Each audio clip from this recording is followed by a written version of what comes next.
بڑی پیاری کتاب ہے جنتی زیور. اس کے اندر بڑے پیارے انداز میں قرآن پاک کی صورتوں کے فوائد لکھے ہیں. ویسے تو قرآن کا ہر لفظ رحمت ہے, نیکیوں کی برسات اور رحمتوں کی برسات ہونا شروع ہو جاتی ہے اگر آپ تلاوت قرآن کریں. مگر یاد رکھیے, اب غور سے سنتے جائیے گا, ہو سکے تو نوٹ کیجیے گا. سورہ فاتحہ 100 مرتبہ پڑھ کر جو دعا مانگی جائے قبول ہوتی ہے. سورہ بقرہ سورہ فاتحہ کے بعد آئی. سورہ بقرہ کی تلاوت سے شیطان گھر سے بھاگ جاتا ہے. آیت الکرسی پڑھنے سے محتاجی دور ہوتی ہے. سورۃ الکہف کو ہمیشہ پڑھنے والا دجال کے فتنوں سے محفوظ رہے گا.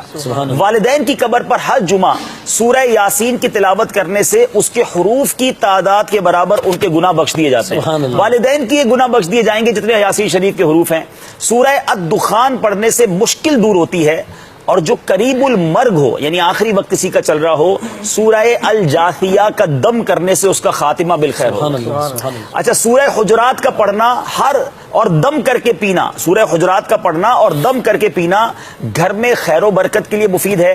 سورہ قاف پڑھنے سے, ہو سکتا ہے مجھے کچھ باغ والے کسان بھائی بھی سن رہے ہو تو سنیے, سورہ قاف پڑھنے سے باغ میں پھلوں کی کثرت ہوتی ہے. سورہ رحمان 11 بار پڑھنے سے تمام مقاصد پورے ہوتے ہیں. سورہ واقعہ جو شخص روزانہ پڑھے گا اس کو کبھی فاقہ نہ ہوگا. سورہ ملک کو ہر رات میں پڑھنے والا عذاب قبر سے محفوظ رہے گا. سورہ مزمل کو 11 بار پڑھنے سے ہر مشکل آسان ہو جاتی ہے. سورہ المدثر کو پڑھ کر حفظ قرآن کی دعا مانگنے سے قرآن کریم کا یاد کرنا آسان ہو جاتا ہے. اب جو حافظ ہو رہے ہیں یہ سورہ مدثر کو پڑھ کر حفظ قرآن کی دعا مانگے تو انشاءاللہ قرآن پاک پڑھنا آسان ہو جائے, یاد کرنا آسان ہو جائے گا. سورہ النازعات پڑھنے سے جاں کنی کی تکلیف نہیں ہوگی. سورہ الضحیٰ پڑھنے سے بھاگا ہوا آدمی واپس آ جائے گا. سورہ علم نشرہ کو جس مال پر پڑھ دیا جائے اس میں خوب برکت ہوگی.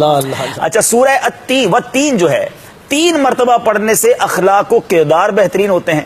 سورہ علق میں جوڑوں کے درد کا علاج ہے. چلے میرے بزرگ بھی سن لیں, سورہ علق پڑھتے رہا کریں, جوانوں کو بھی ہو رہا ہے. سورہ قدر, سبحان اللہ, کتنی آسان, جو صبح و شام پڑھے گا اللہ عز و جل اس کی عزت بڑھا دے گا. سورہ البینہ برس اور یرکان کا علاج ہے. سورہ زلزال 4تھائی قرآن کے برابر ہے. جس آدمی یا جانور کو نظر لگ گئی ہو اس پر سورہ عادیات پڑھ کر دم کرنے بہت مفید ہے. سورہ قارعہ پڑھنے سے بلاؤں سے حفاظت رہتی ہے. سورہ تکاثر کو 300 بار پڑھنے سے قرض جو ہے بہت جلد ادا ہو جاتا ہے. تو الحاکم التکاثر 300 بار پڑھ لے, بہت سارے لوگ قرض میں ڈوبے ہوئے ہوتے ہیں. اچھا, اور سنیے سورہ قریش, یہ میں نے امیر علیہ سنت کا معمول بھی دیکھا ہے کہ سورہ قریش جان کی حفاظت کے لیے مجرب ہے. آپ کو کبھی رات کو آپ جا رہے ہیں ایسے علاقے میں ہیں, آپ کو فیل ہو رہا ہے کہ آپ کو کچھ خطرہ ہے, تو سورہ قریش پڑھنے کی عادت ڈالیں, یہ بڑا زبردست وظیفہ ہے. سورہ ماعون بڑی مشکل کے وقت پڑھنا بہت مفید ہے. سورہ کوثر کی تلاوت سے بے اولاد صاحب اولاد ہو جاتا ہے. سورہ کافرون 4تھائی قرآن کے برابر ہے. سورہ اخلاص 1/3 قرآن کے برابر ہے اور اس کے بہت سے فضائل ہیں. اور سورہ فلق اور سورہ ناس سے جن و شیطان اور حاسدوں کے شر سے حفاظت رہتی ہے پورے قرآن کے. اچھا, اب میں آخری ایک اور بات بتا دیتا ہوں, اور بھی کوئی مشکل ہے نا, بڑا آسان وظیفہ آپ ابھی کر سکتے ہیں. وہ کیا ہے کہ پہلے قرآن پاک کے 14, یاد رکھیے فقہ حنفی کے مطابق ہمارے حنفی فقہ میں 14 آیات سجدہ ہے.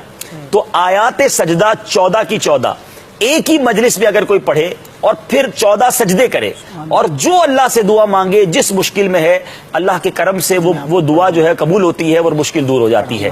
ہاں, یہ یاد رہے کہ وہ کہاں ملیں گی 14 آیتیں, تو یہ بھی آسان طریقہ بتا دیتا ہوں. ویسے تو پورے قرآن میں تلاش کرنی پڑیں گی.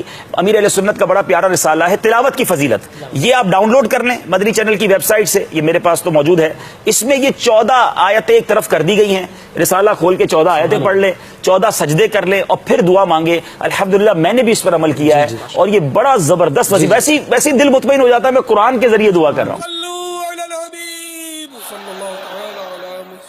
مجھے اپنی اور ساری دنیا کے لوگوں کی اصلاح کی کوشش کرنی ہے انشاءاللہ.